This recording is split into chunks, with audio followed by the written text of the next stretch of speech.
Halo teman, selamat datang di channel yang satu ini. Hehehe, channel ini adalah berisi cerita tentang alur Donghua yang keren. Penasaran? Yuk segera langsung markiden, mari kita dengar. Tapi sebelum itu, jangan lupa like dan subscribe-nya ya. Battle Through to Heaven.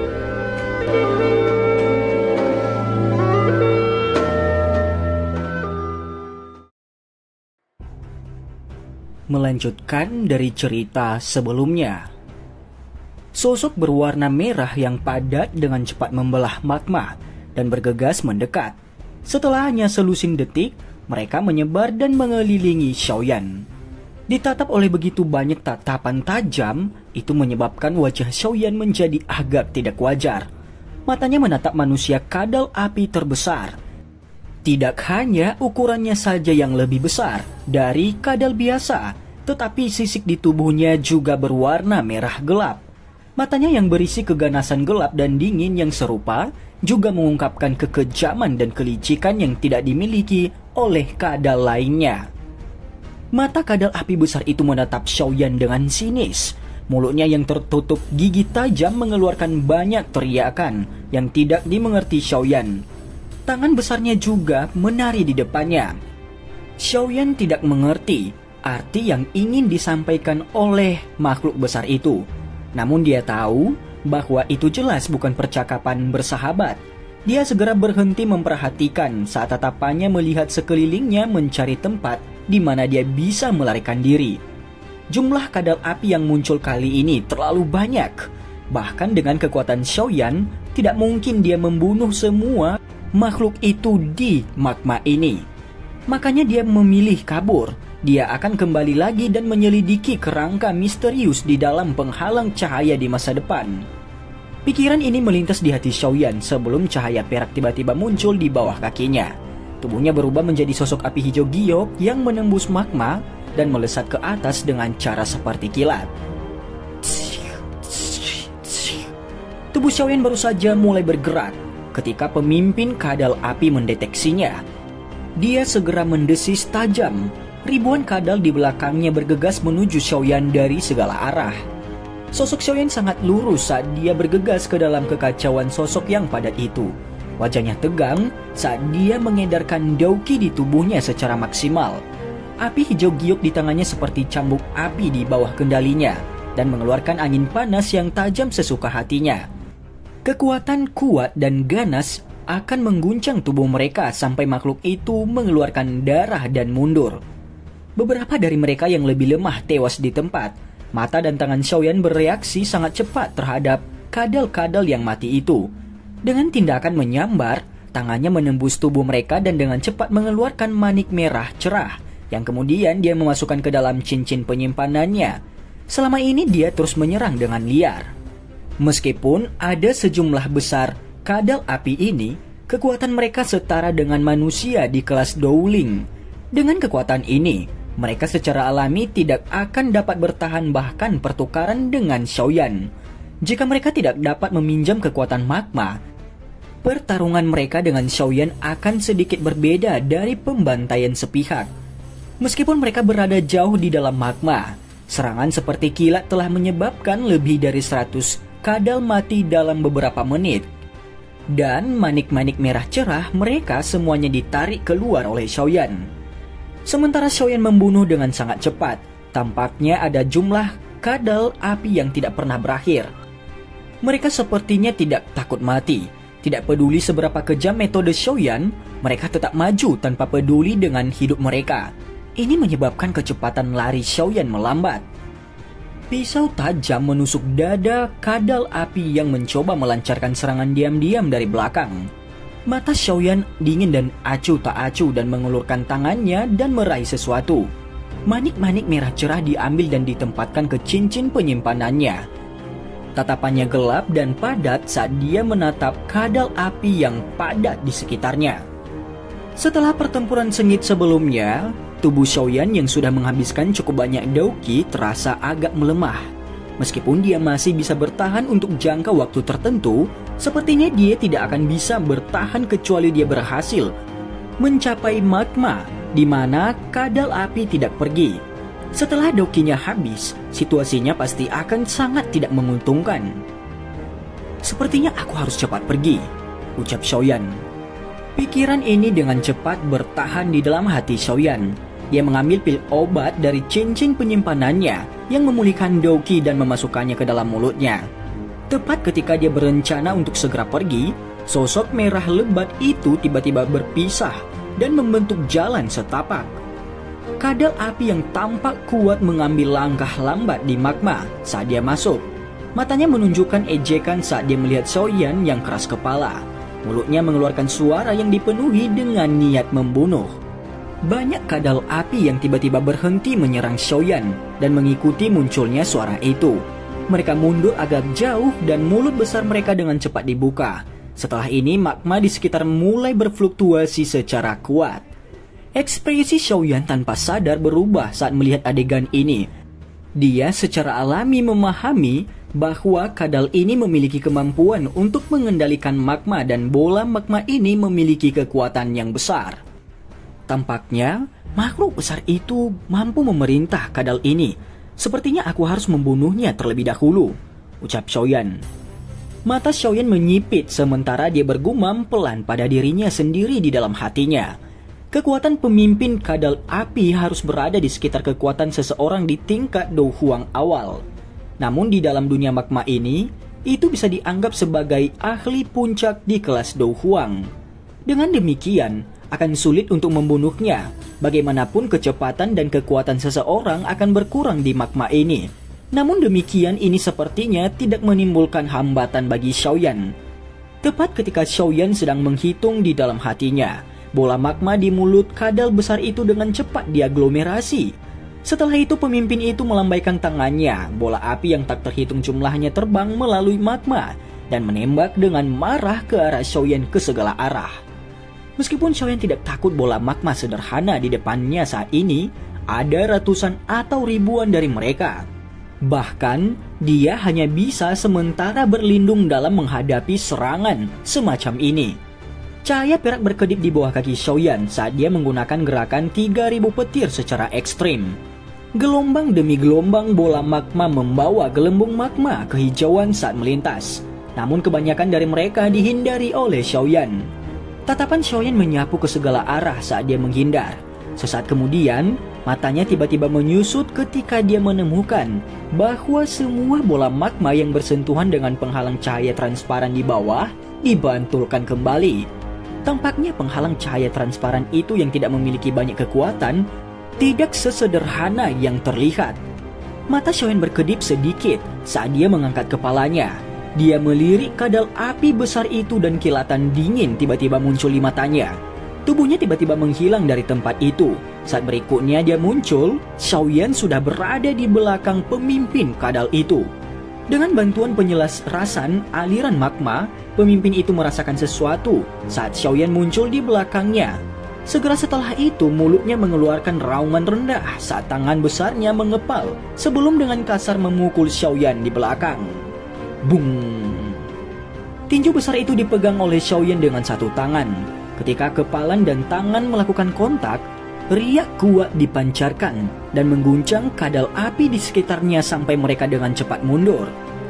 Xiaoyan mendengus dingin setelah menahan kadal api dengan satu tangan. Tubuhnya tiba-tiba maju ke depan dan melemparkan satu pukulan. Ledakan ok tanah. Teriakan rendah dan dalam keluar dari mulut Xiaoyan. Kekuatan tinjunya tiba-tiba melonjak. Sesaat kemudian itu dengan kuat menghancurkan dada pemimpin kadal api itu.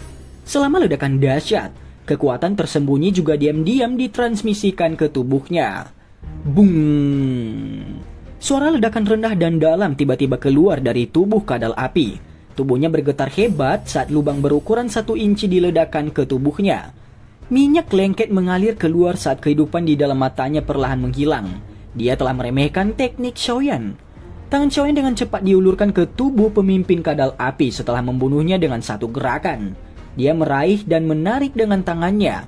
Manik merah tua seukuran mata naga muncul di tangannya. Energi yang terkandung di dalam manik merah tua itu setidaknya 10 kali lebih kuat daripada manik-manik biasa.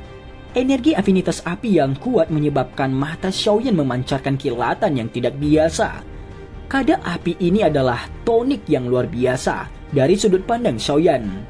Setelah Xiaoyan membunuh pemimpin kadal api, mata banyak para kadal di sekitarnya tiba-tiba menjadi merah cerah. Segera mereka membuka mulut mereka dan gelombang sonik yang tajam dipancarkan. Hampir 1000 kadal memekik berbarengan. Gelombang suara yang menusuk telinga bahkan menyebabkan Xiaoyan merasa agak pusing. Namun dia dengan cepat pulih. Dia mengerti dengan jelas bahwa kadal ini kemungkinan memanggil rekan mereka lagi. Dia benar-benar tidak mengerti ras misterius ini. Dia tidak tahu berapa banyak kadal api yang kuat di lautan magma ini. Tidak lama setelah gelombang suara dipancarkan, kekuatan spiritual Xiaoyan yang telah menyebar mengambil sesuatu. Sepasang aura sisa yang sangat kuat dengan cepat terbang menuju lokasinya. Jelas, ini pasti para ahli dari ras kadal yang dipanggil oleh gelombang suara. Sebuah kehikmatan melintas di mata Xiaoyan. Dia merasakan kecepatan kadal itu. Meskipun dia telah menggunakan gerakan 3000 petir, kemungkinan kecepatannya tidak bisa menyamai kadal-kadal di magma ini. Oleh karena itu, mungkin tidak ada cukup waktu baginya untuk melarikan diri. Namun jika dia tidak melarikan diri, apakah itu berarti dia hanya akan menunggu semakin banyak ahli dari ras kadal untuk bergegas? Pada saat itu tidak ada bedanya dengan mencari kematiannya sendiri. Cahaya berkedip di mata Xiaoyan. Sesaat kemudian tatapannya tiba-tiba beralih ke lingkaran cahaya transparan di bawah. Setelah ragu-ragu selama 1 atau 2 detik, dia mengatupkan giginya dengan keras. Dia membalikan tubuhnya dan turun dengan cara seperti kilat. Sebuah pikiran terlintas di benaknya ketika dia akan melakukan kontak dengan penghalang cahaya. Fallen Heart Flame membungkus seluruh tubuhnya dan itu benar-benar berhasil menerobos masuk tanpa perlawanan ke dalam penghalang cahaya. Magma di sekitar Xiaoyan sekali lagi mulai berfluktuasi saat Xiaoyan memasuki penghalang cahaya transparan itu. Setelah itu perlahan-lahan berputar dan secara aneh menghilang di depan fokus banyak kadal itu. Beberapa sosok berwarna merah darah ditembak dengan cara seperti kilat. Tidak lama setelah Xiaoyan memasuki sampul cahaya. Akhirnya mereka muncul di wilayah magma itu. Para kadal api di sekitar buru-buru berlutut dan menyambut sosok-sosok ini saat mereka muncul. Sosok merah darah itu berhenti dan tatapan mereka menatap tajam ke arah di mana penutup cahaya itu menghilang. Gelombang raungan marah keluar dari mulut mereka, namun mereka tidak memiliki solusi sedikit pun. Xiaoyan jelas merasakan riak yang tidak biasa menyapu tubuhnya saat dia menerobos lapisan cahaya transparan. Riak ini dengan cepat menghilang ketika melakukan kontak dengan api hati jatuh di tubuhnya, memungkinkan tubuh Xiaoyan berhasil memasukinya. Ketika dia menembus penghalang, warna merah cerah yang memenuhi matanya dengan cepat tersebar. Sebagai gantinya, ada semacam cahaya berwarna putih krem berkabut dan samar. Xiaoyan menstabilkan tubuhnya. Tatapannya sangat hati-hati karena menyapu ke segala arah. Akhirnya ia berhenti di kerangka misterius yang tergantung di tengah itu. Ruang di tempat ini jelas merupakan penghalang cahaya yang dilihat Xiaoyan sebelumnya. Mungkin itu karena penglihatannya, tapi tempat ini tampak jauh lebih besar saat ini. Namun seseorang masih bisa melihat seluruh tempat dengan pandangan sekilas. Xiaoyan menoleh saat matanya mencari di luar penghalang cahaya. Pemimpin kadal api berwarna darah ditemukan olehnya. Ekspresinya segera menjadi agak serius. Dia tidak menyangka bahwa ras magma misterius ini benar-benar memiliki ahli seperti itu. Kekuatan para kadal berwarna darah ini jelas lebih besar dari yang dia bunuh sebelumnya. Menurut tebakan Xiaoyan, kemungkinan mereka sudah mencapai puncak kelas Do Huang. Ini menyebabkan hati Xiaoyan menjadi semakin berhati-hati. Lagi pula, siapa yang tahu jika ada kadal yang lebih kuat dalam kerumunan kadal itu di luar. Jika ada, situasinya akan menjadi sangat disayangkan. Kekuatan Xiaoyan mungkin tidak akan berkurang drastis di dalam magma dengan mengandalkan kekuatan api surgawi. Namun, pihak lawan memiliki keunggulan dalam jumlah yang besar. Jika Xiaoyan dikepung, kemungkinan dia akan memiliki sedikit kesempatan untuk bertahan hidup. Sialan, dunia magma ini memang tidak setenang yang terlihat di permukaan. Xiaoyan mengatupkan giginya dan memerahi dengan lembut. Para kadal api di luar penghalang cahaya sepertinya tidak dapat merasakan lokasinya. Oleh karena itu, mereka mengembara ke atas dan ke bawah untuk sementara waktu, sebelum bubar ke segala arah di depan mata Xiaoyan. Xiaoyan hanya menghela nafas lega saat sosok merah terakhir menghilang ke magma. Dia mungkin telah membunuh cukup banyak kadal api dalam pertempuran besar sebelumnya. Tapi dia juga sangat kelelahan. Tubuh Xiaoyan tergantung di ruang putih ini saat dia beristirahat sejenak. Hanya setelah beberapa doki di dalam tubuhnya pulih, dia berdiri dan dengan hati-hati berjalan ke kerangka misterius itu. Saat dia mendekati kerangka misterius itu, Xiaoyan bisa merasakan perasaan pemanggilan di dalam hatinya menjadi semakin padat. Sekarang dia akhirnya mengerti bahwa isyarat yang dia rasakan di atas magma berasal dari kerangka misterius ini, atau api hati yang jatuh. Mata Xiaoyan melayang di atas kerangka misterius itu sedikit lebih lama sebelum tatapannya tanpa sadar terlempar ke api tak terlihat di kerangka itu. Api hati jatuh itu hanya seukuran kepala. Suhu yang dipancarkannya jauh lebih rendah daripada api hati jatuh di dalam tubuh Xiaoyan. Jika seseorang menggambarkan api hati jatuh dalam tubuh Xiaoyan sebagai bentuk yang matang, api hati jatuh yang ada di depan Xiaoyan berada dalam tahap bayi. Tentu saja, terlepas dari apakah itu dalam tahap bayi atau dewasa, benda ini adalah api surgawi. Sangat sulit bagi api surgawi untuk dibentuk. Itu membutuhkan akumulasi waktu yang tak terhitung jumlahnya. Selain itu, nyala api tak terlihat yang tidak tampak ganas ini sepertinya sudah ada sejak lama. Namun, Xiaoyan tidak tahu mengapa dua api surgawi yang sama akan muncul di tempat yang sama. Adegan misterius semacam ini adalah sesuatu yang Xiaoyan belum pernah dengar. Mata Xiaoyan tertuju pada api hati jatuh. Dia menghirup udara dalam-dalam. Bayi api hati ini mungkin memiliki beberapa kegunaan untuk mantra api, tapi sepertinya itu tidak akan terlalu bagus. Bagaimanapun evolusi dari mantra api membutuhkan energi yang cukup menakutkan. Jelas dari melihat benda kecil ini bahwa ia tidak memiliki energi yang diperlukan untuk mantra api. Tangan Xiaoyan mengusap dagunya. Dia merenung sejenak sebelum tangannya tiba-tiba berhenti.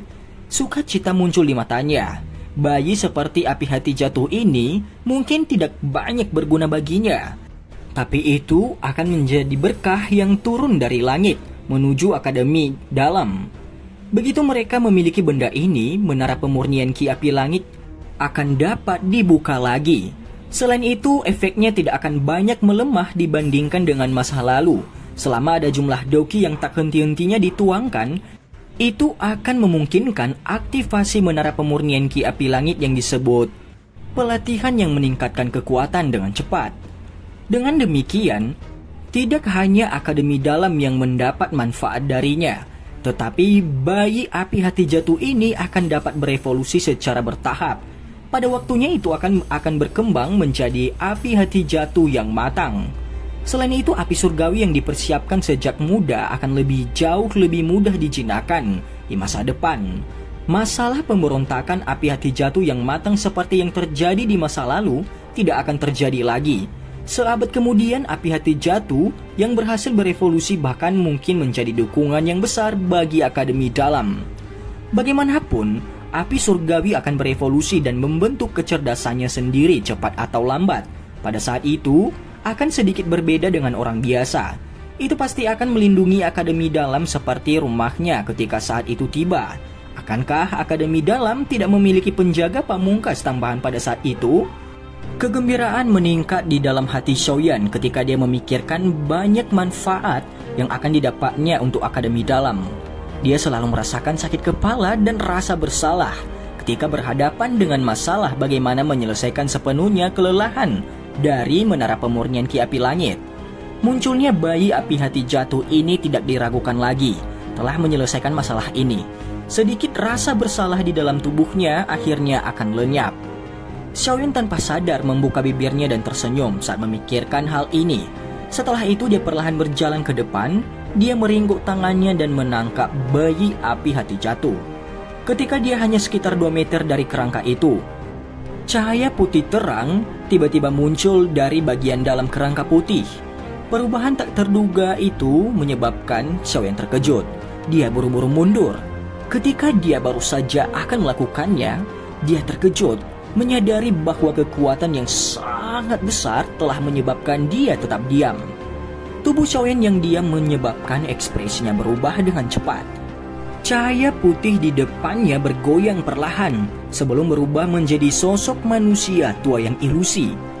Sosok manusia itu mengenakan jubah berwarna putih, rambutnya seputih salju dan dia memiliki wajah tua. Kedipan samar melintas di kedua matanya. Sosok manusia ilusi ini baru saja muncul ketika Xiaoyan merasakan semacam perasaan tertekan yang menyebar dari hatinya. Cahaya putih di depannya bergoyang perlahan sebelum berubah menjadi sosok manusia tua yang ilusi. Sosok manusia itu mengenakan jubah berwarna putih, rambutnya seputih salju dan dia memiliki wajah tua. Kedipan samar melintas di kedua matanya. Sosok ilusi manusia ini baru saja muncul ketika Xiaoyan merasakan semacam perasaan tertekan yang menyebar dari hatinya. Api hati jatuh? Betapa tak terduga telah ditundukkan oleh seseorang. Sosok manusia ilusi melirik Xiaoyan sebelum dia segera berbicara. Suaranya dipenuhi dengan perasaan yang sulit untuk digambarkan. Hati Xiaoyan tanpa sadar merasakan hawa dingin saat mendengar kata-kata ini. Dia secara alami tahu bahwa sosok manusia ilusi di depannya adalah tubuh spiritual. Namun dia tidak menyangka bahwa pihak lain telah berhasil melihat api hati jatuh yang ada di dalam tubuhnya secara sekilas. Saya tidak menyadari bahwa Pak Tua ada di sini dan telah mengganggu dengan kasar. Tolong maafkan saya, ucap Xiaoyan. Xiaoyan berbicara dengan sangat sopan sementara pikiran dengan cepat melayang di sekitar hatinya. Sosok manusia ilusi mengabaikan kesopanan Xiaoyan saat tatapannya menatap Xiaoyan sejenak. Akhirnya, dia memberi isyarat dengan dua tangannya. Dengan isyarat dari sosok manusia tua, Xiaoyan terkejut menemukan bahwa api hati jatuh yang ada di dalam tubuhnya terbang tak terkendali sebelum akhirnya mendarat di tangan pihak lain. Pak Tua, apa yang Anda maksud dengan ini? Adegan ini menyebabkan hati Xiaoyan tenggelam saat dia berteriak dengan marah. Api hati jatuh seperti ular panjang tak terlihat yang bertahan dan bergerak di sekitar telapak tangan sosok manusia tua itu. Cara patuh itu menyebabkan ekspresi Xiaoyan berubah sedikit. Dia jelas sudah sepenuhnya menyempurnakan api hati jatuh. Bagaimana mungkin bisa menjadi patuh di tangan orang asing? Mengapa? Apakah kamu terkejut? Orang tua itu melirik Xiaoyan hampir seperti dia menyadari keraguan di hati Xiaoyan. Senyum yang tidak diketahui muncul di sudut mulut Xiaoyan saat dia dengan samar menjelaskan. Ini karena aku adalah pemilik api hati jatuh. Meskipun Anda telah menyempurnakannya, itu tetap tidak menimbulkan banyak perlawanan bagi saya. Terlebih lagi, apakah kamu benar-benar berpikir bahwa kamu bisa mengalahkan diriku yang tua ini dalam kemampuan mengendalikan api? Ucap sosok ilusi itu. Pemilik sebelumnya? Mata Xiaoyan sedikit menyusut saat mendengar kata-kata ini. Dia tertawa terbahak-bahak. Hahaha. Pak Tua, seharusnya tidak menggodaku yang kecil ini. Saat saya memadamkan api hati jatuh saat itu, saya tidak merasakan bahwa itu memiliki pemilik, ucap Xiaoyan. Anda secara alami tidak dapat merasakannya karena saya telah memberikannya kebebasan ketika saya akan mati. Tidak salah untuk mengatakan bahwa itu tanpa pemilik pada saat itu. Orang tua berjubah putih itu tertawa menjawab Xiaoyan. Xiaoyan menelan seteguk air liur. Dia tidak berharap bahwa dia akan bertemu dengan pemilik sebelumnya dari api hati jatuh di tempat ini. Jika apa yang dikatakan lelaki tua itu benar, kemungkinan dia telah mati selama beberapa tahun. Setidaknya penatua pertama Sukian sama sekali tidak menyadari cara ini. Namun hal yang paling dikhawatirkan Xiaoyan adalah apakah orang tua ini akan mengambil kembali api hati jatuh. Api surgawi sangat penting bagi Xiaoyan. Jika itu direnggut dengan paksa darinya, itu akan menyebabkan banyak kerugian padanya. Karena itu dia harus menyimpannya terlepas dari apa yang terjadi, bahkan jika dia harus mempertaruhkan nyawanya. Orang tua berjubah putih di depannya mungkin seorang ahli tertinggi, tetapi yang terakhir pada akhirnya hanyalah tubuh spiritual saat ini. Selain itu, melihat ketipisan rohnya, sepertinya dia tidak terlalu kuat. Tenang, aku tidak akan merebut api hati jatuhmu. Sebenarnya saya sudah lama menjadi orang mati. Roh saya telah menderita berbagai macam kesulitan selama bertahun-tahun ini. Yang Anda lihat sekarang hanyalah seutas jejak-jejak spiritual yang tersisa. Itu tidak bisa membahayakan Anda. Orang tua itu samar menjelaskan. Xiaoyan merasa agak malu ketika dia akan menghela nafas lega setelah mendengar kata-kata yang menargetkan apa yang dia pikirkan.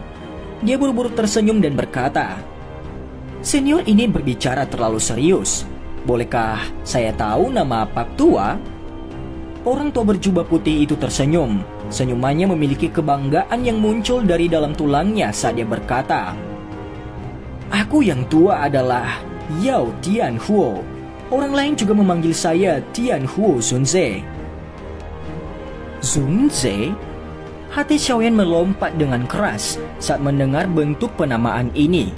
Xiaoyan dengan jelas memahami apa yang diwakili dari gelar di belakang nama ini. Jelas laki tua berjubah putih misterius jauh di dalam magma ini adalah seorang elit Douzun yang telah mengguncang benua pada waktu itu. Dan cerita pun bersambung. Terima kasih telah mendengarkan Mimin sampai akhir. Dan jangan lupa nantikan cerita selanjutnya.